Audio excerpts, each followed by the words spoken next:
be forced to do so. Thanks, Senator Walsh. Yes, pity. Okay, Deputy Barrett.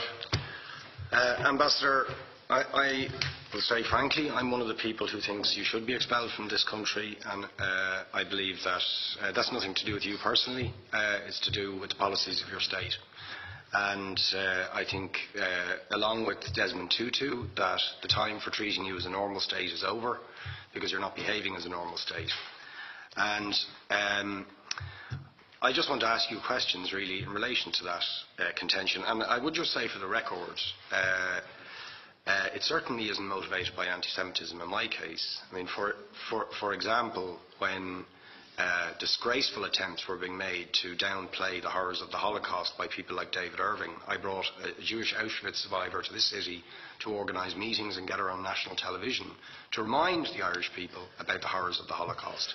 And I would do so again if anybody tried to downplay the horrors of what were done to the Jewish people. But it is precisely because I'm opposed to racism that I oppose what your state is doing and what it stands for. So I just want to ask you a few questions in relation to that. And I should also say, by the way, I lived for a year on Moshav Neot Hakikar in the Dead Sea in 1987, 2 weeks before the first Intifada broke out. That leads me to my first question.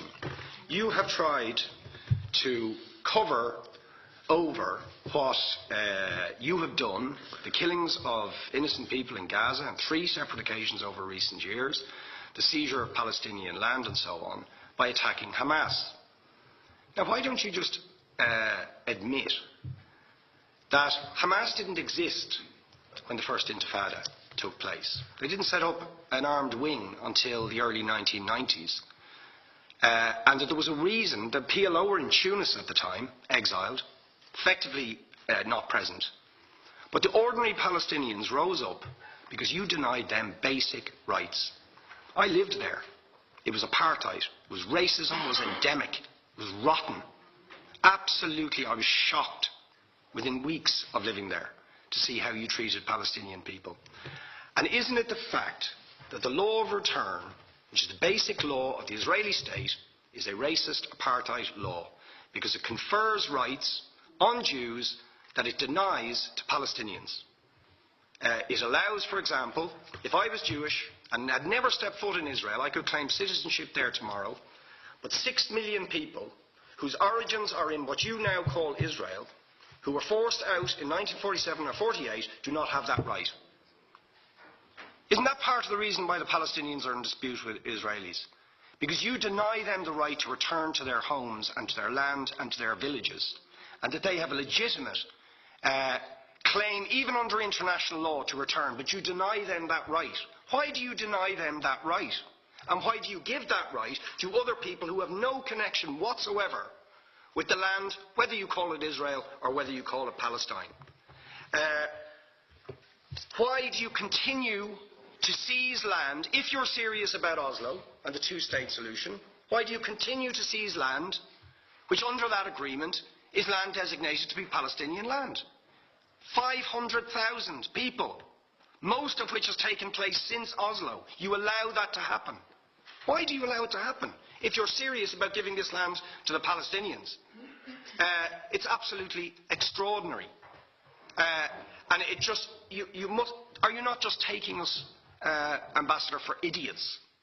That you can say with a straight face, we're serious about peace, but while we're serious about peace, we're going to seize Palestinian land.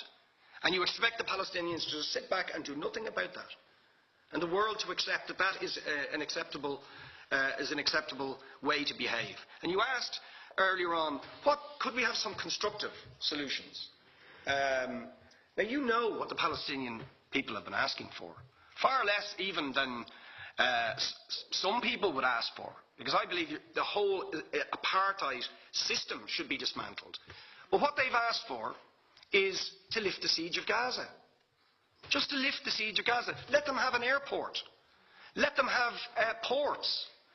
Let them not be dictated to by a government for whom they do not vote as to what can go in and out of their territories, whether they will have power, whether they will have clean water, whether they will have medicine.